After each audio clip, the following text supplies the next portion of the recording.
Hello दोस्तों, कैसे हो आप लोग। आज आपके लिए लेके आया हूँ बढ़िया सा कहानी जो आपके लिए और आपकी ज़िंदगी के लिए बहुत ज़रूरी है जानना। हम कभी कभार ज़िंदगी में ऐसी चीज़ का घमंड करते हैं जो हमें करना भी नहीं चाहिए।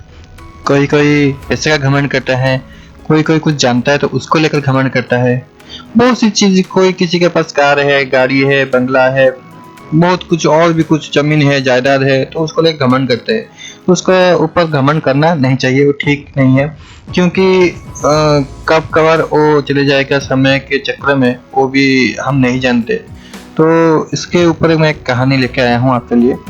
आप जानते होंगे स्वामी विवेकानंद जी को। वो एक बहुत बढ़िया हिंदू गुरु है, फिलोसोफर बोले तो दार्शनिक थे। और बहुत से कम उम्र में, जैसे कि 39 ईयर्स में वो चल रहे थे। उसके उनके जिंदगी के ऊपर एक बढ़िया सा कहानी है। आप जानते होंगे कि वो शिकागो गए थे, सनातन धर्म हिंदू धर्म के ऊपर वहाँ पे बहुत बढ़िया सा भाषण दिए थे। भारत से भाषण देके भारत आ गए थे। आने के बाद वो बहुत घूमना पसंद करते हैं, तो हिमाचल प्रदेश में वो गए थे घूमने के लिए। वहाँ के बैठे थे, बैठे और नदी पार होने के लिए वो एक नाव का इंतजार कर रहे थे। वो अब जैसे जानते होंगे कि वो बहुत ज्ञानी है, उनका चिंताधारा बहुत उच्च है और उनका व्यक्तित्व जो है वो सबसे अलग है। तो वो भीड़ में भी भीड़ में भी हम उनको पहचान सकते हैं, भीड़ में से वो अलग दिखते हैं। ठीक है, तो क्या है कि वो नाव में जाने के लिए, नदी पार होने के लिए वहाँ पे बैठे हुए थे। तभी एक साधु, और एक साधु आए। वो उनको जानते थे और मगर उनको क्या बोलते कि वो जो विद्या जानते हैं, वो जो तपस्या करके जो कुछ वो विद्या हासिल किए थे, वो चमत्कारी विद्या हासिल किए थे, उनको वो दिखाना चाह रहे थे। ठीक है, तो क्या है कि वो उनको पूछे कि आप वही स्वामी जी है विवेकानंद जी। विवेकानंद जी, हाँ मैं विवेकानंद हूँ। तो आप क्या कर रहे हैं। नहीं, मैं यहाँ पे नदी पार होने के लिए नौका में जाने के लिए बैठा हूँ, नौका आने के लिए वेट कर रहा हूँ। तो क्या है कि वो जो साधु है तो विवेकानंद को ये बात सुनकर हंसने लगे। तुम वही विवेकानंद हो जो फेमस, जो वो विश्व विख्यात विवेकानंद हो, जो खाली भाषण देता है और वही भाषण देकर विश्ववासी के आग में, विश्ववासी के सामने साधु बुला रहे हैं। तो स्वामी जी उनका बात सुन रहे थे और चुपचाप थे। और जो भी कुछ बोल रहे थे उनके आगे, उनका क्या तारीफ तो नहीं कर रहे थे, जो उनके आगे बोल रहे थे वो स्वामी जी चुपचाप सुन रहे थे। तो वो जो साधु थे वो अहंकार में नदी के पानी के ऊपर चलने लगे और विवेकानंद जी को पूछे कि क्या आप मेरी तरह इस पानी के ऊपर चलकर नदी पार हो पाएंगे। तो स्वामी जी उनके देखे और हंसने लगे। स्वामी जी बहुत शांत और विनम्रता के साथ बोले कि आप ये विद्या को पाने के लिए कितने साल लगा दिए। आपका विद्या में वाकई बहुत चमत्कार है, अद्भुत है, वास्तव में नमनीय है। मैं आपके आगे क्या बोलते हैं, मैं आपके आगे नतमस्तक हूँ कि आप बहुत बढ़िया दिखा रहे हैं कि आप नदी के ऊपर चलकर वहाँ पे जा सकते, इस पार से उस पार जा सकते हैं। मगर आप मेरी एक बात का जवाब दीजिए कि ये विद्या को, आप इस जादुई विद्या को प्राप्त करने के लिए आपको कितना समय लगा।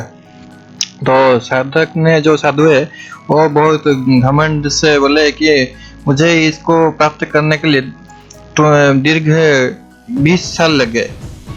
20 साल कठोर साधना करने के बाद मैं ये नदी के ऊपर चल पाया हूँ और पानी के ऊपर मैं चल पा रहा हूँ। तो विवेकानंद हंसे, बोले आप जीवन का बहुत मूल्य समय एक ऐसी विद्या को पाने में खो दिए जो चंद मिनट में नौका के द्वारा हम पार कर सकते हैं। कुछ ही रुपया देके नौका में जो आते हैं उनको 10 रुपये 5 रुपये देके 5 मिनट में 10 मिनट में आप इसको नदी पार कर सकते हैं। आपका अपने जीवन का इतना बड़ा समय बिना कुछ किए आप सिर्फ एक अद्भुत और चमत्कारी विद्या को पाने में खो दिए। आप इस विद्या को किसी जनमंगल कार्य में लगाते तो बहुत अच्छा होता। तो ये विद्या अगर किसी का काम का नहीं है तो ये विद्या का क्या फायदा? तो इस विद्या का कोई फायदा नहीं। इसी तरह हमारे पास बहुत सारा कभी कभी पैसा आता है, कभी कभी हम कुछ जानते हैं, मगर उसको हम कभी किसी से बांटते नहीं हैं। पैसा जो है हम रखते हैं, हम तिजोरियां भर के रखते हैं, तो क्या होता है हम उसको देखते, उस पैसा को हम जगने के लिए एक और सिक्योरिटी गार्ड लगाते हैं। फिर भी हम डर लगा देता है कहीं जो हम जिसको जगाया है वो कहीं चोरी करना ले। फिर उसके ऊपर सीसीटीवी भी लगाते हैं। तो बहुत सारे उसी पैसा के ऊपर हमें और भी डर लगता है कहीं कोई हमारे घर के आस पास कोई इसको ले ना जाए। तो इसी तरह हमारी जिंदगी में जो है हम कभी उसको बांटना चाहिए। अगर हम उसको बांट दे, हम क्यों जगह, हम सभी लोगों को इसको डिस्ट्रीब्यूट कर देते हैं, बांट देते हैं, तो सभी अपने अपने हमारा जो पैसा है और सभी लोग अपने अपने हिस्सा का जगेंगे। तो हम क्यों जगह उसका? सभी मेरे पैसा को सिक्योरिटी गार्ड की तरह जगेंगे, जिसको बच जाएगा। तो इसी तरह विद्या एक है जो बांटने से बढ़ता है। तो ऐसी विद्या जो है और कुछ हम कुछ कर पा रहे हैं तो उसका वहीं पर प्रयोग करना चाहिए जिसका बहुत सारे लोगों का फायदा हो। ठीक है, उसी वो साधु की तरह नदी पार करना, चमत्कारी विद्या दूसरों को दिखा के भुलाना, तो वो सही नहीं है। ठीक है, वो इसी विद्या का कोई प्रयोजन नहीं है, उसका कुछ फायदा भी नहीं है। ठीक है, और उसी विद्या को, ऐसी कुछ विद्या आप जानते हैं जो सिर्फ आप खुद का अच्छाई के लिए उपयोग करना, वो एक भी मूल्यहीन है और घमंड का बुलावा देता है। ठीक है, आप सोचिए, आप जानते हैं कि पैसा, मंत्र पढ़ने से पैसा आपके पास आ जाए, तो उसी पैसा का आप खुद के बैंक के तिजोरी भरने से अच्छा है देश के गरीबों दूर करना चाहिए। दूसरों को कुछ लोगों को खाना पीना देना चाहिए, नहीं तो कुछ गरीबों कैसे नौकरी देना चाहिए, कैसे कुछ कर पाए अपने के लिए। तो उसी तरह उस विद्या को यूज करना चाहिए। ठीक है, विद्या पैसा जो दूसरों के लिए उपयोग हो सके वही अच्छा है। ठीक है, जो विद्या जो मानव समाज को सत्य पथ में लेके जाए, सत्य का मार्गदर्शन कराए, वही विद्या सही है। और विद्वान वही है जो मानव समाज को आलोक प्रदान कर सके, ना कि खुद को रोशनी डाल सके। ठीक है, तो जो आपके पास है, विद्या हो, पैसा हो, जो भी कुछ है, दूसरों में बांटना चाहिए ताकि सबका अच्छा हो, सबका साथ, सबका विकास। ठीक है, तो आज हमारा वीडियो यहीं रखते हैं। आपको कैसा लगा कमेंट सेक्शन में जरूर बताइए, और अच्छा लगा तो शेयर कीजिए, लाइक कीजिए, और जो नए हैं उस प्लीज सब्सक्राइब कर दीजिए। जिन लोग का आज बर्थडे है और जन्मदिन है उनका हार्दिक अभिनंदन। आपका परिवार वर्ग सब खुशी में रहे। जय हिंद, जय भारत। अगर हमारा वीडियो आपको अच्छा लगा तो लाइक कीजिए, कमेंट कीजिए, शेयर कीजिए।